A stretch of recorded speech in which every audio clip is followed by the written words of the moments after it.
जय हिंद। नए informative video में आपका स्वागत है। दोस्तों, हम आज इस वीडियो में बात करेंगे आफ्टर पीओ प्रोग्राम लोगों का रेजिग्नेशन क्यों पढ़ रहे हैं। मेरे पास बहुत ज़्यादा ही कमेंट आए हैं अभी पिछले 2-3 दिनों में कि सर मैं रिज़ाइन मुझे डालना है, मुझे प्रोसेस आप गाइड कर दो।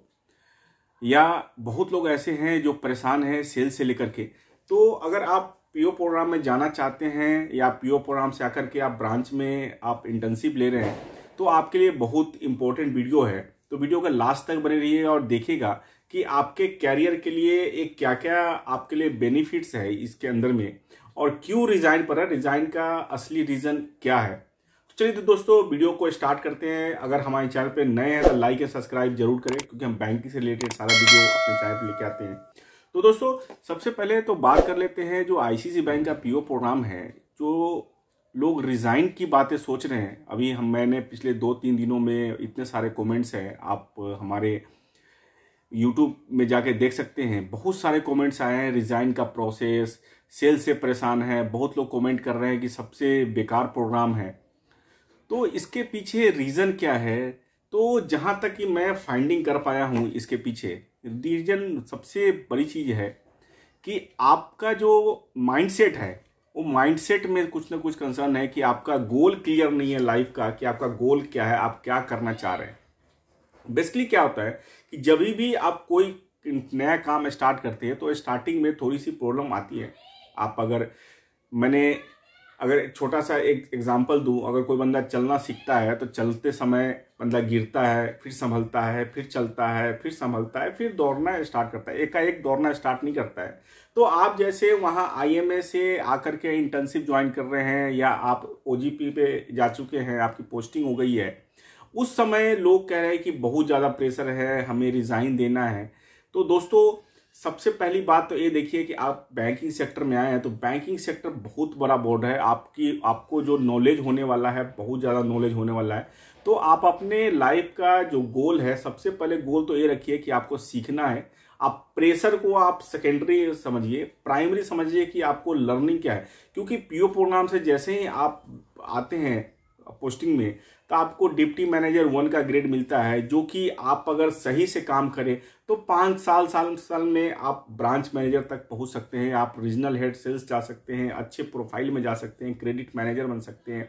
तो बहुत सारा इसके अंदर में आपको प्रोफाइल चेंजिंग है और करियर ग्रोथ है। तो आपको सबसे पहली बात नेगेटिव को साइड आगे पॉजिटिव वे में अपना गोल सेट करें कि आगे हमारा गोल क्या है, उसको हमें अचीव करना है। तो सबसे पहली बात तो ये है कि आपके लाइफ का गोल क्लियर होना चाहिए। और उसके बाद मैं बात करूंगा नेगेटिविटी से आप दूर रहे। नेगेटिविटी क्या कि आसपास में जब आप किसी भी एनवायरनमेंट में जाते हैं तो जाहिर सी बात है कुछ नेगेटिव सोच रखने वाले बंदे होते हैं, कुछ पॉजिटिव सोच रखने वाले बंदे होते हैं। अगर किसी ब्रांच में इंटर किया तो बहुत सारे स्टाफ होते हैं, बहुत सारे लोग, हर कोई बंदा किसी ऑर्गेनाइजेशन से खुश नहीं होता है। तो बहुत लोग ऐसे होंगे कि आपको नेगेटिव गाइड करेंगे कि आप कहाँ आ गए, कहाँ फंस गए, कैसे आ गए, बेकार जॉब है। तो ये जो नए बच्चे आ रहे हैं मार्केट में, उनके दिमाग में हिट करता है कि यार ये पुराने लोग ऐसी बातें कर रहे हैं तो हमारा क्या होगा आने वाले दिनों में। तो सोचते हैं पहले ही मैं यहाँ से निकल लूँ कि भाई आने वाले दिनों में इनके जैसे मैं भी रहूँ।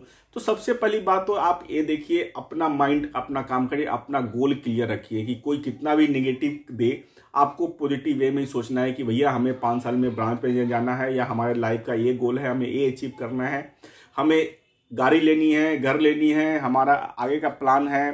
क्योंकि 23-24 साल में बच्चे आ रहे हैं अभी बैंकों में, तो उसके बाद 4-5 सालों के बाद अपना मैरिज का प्लान है। सारा का सारा सोच के ही अपने आप को देखिए। नेगेटिव वे से आप ऑलवेज आप दूर रहने की कोशिश करिए और हमेशा अपने गोल पर ध्यान दीजिए। क्योंकि आप देखिए आईएमए में 4 मंथ आपने जो मेहनत किया है, बहुत ज़्यादा मेहनत होता है वहाँ पे। 4 मंथ में जो सुबह आपको 7 बजे उठना, पीटी अटेंड करना, फिर आपको क्लास जाना, 9 to 6 का क्लास, सिटिंग, बहुत ज़्यादा हैक्टिक होता है। फिर आपको क्लास में जाके 12-12 बजे 2-2 बजे रात तक लोग पढ़ते हैं।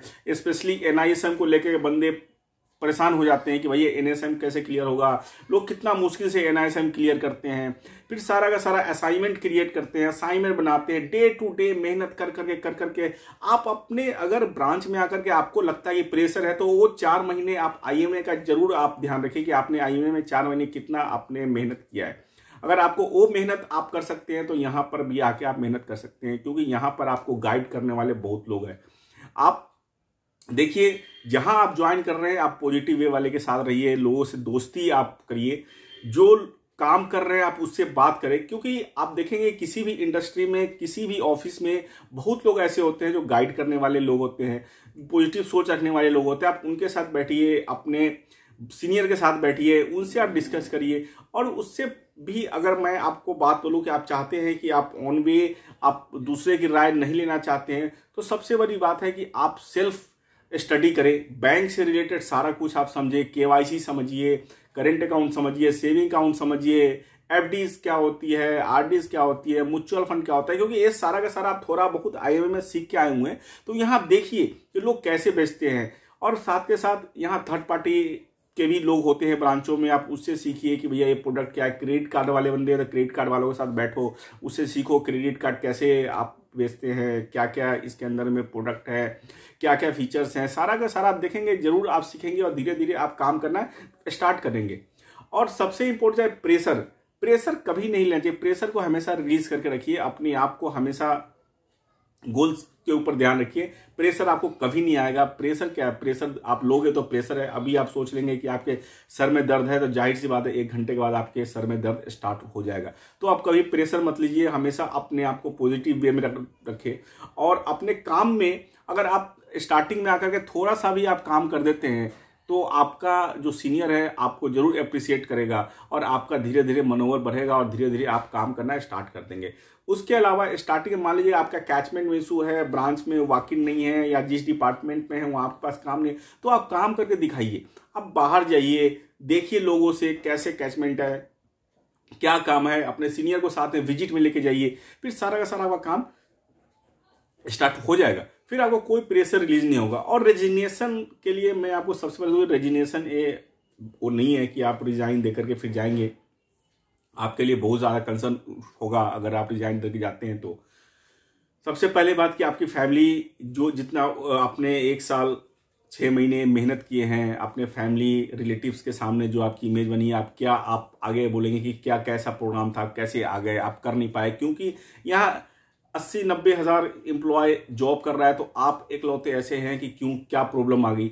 आपको ज़्यादा प्रॉब्लम है तो आप बात करिए सीनियर से, आप डिस्कस करके आ सकते हैं, लेकिन आप अपने फैमिली मेंबर को क्या बोलेंगे। उसके अलावा आपका फाइनेंशियल लॉस भी है। फाइनेंशियल लॉस मीन्स कि आपने जो भी 2.5 लाख रुपए यहाँ पे दिया है, 4 लाख रुपए जो दिया है वो उसका तो रिटर्निंग है नहीं, फिर आपका फाइनेंशियल लॉस भी है और आपको फिर से कैरियर स्टार्ट करनी पड़ेगी। आप किस वे में जाओगे।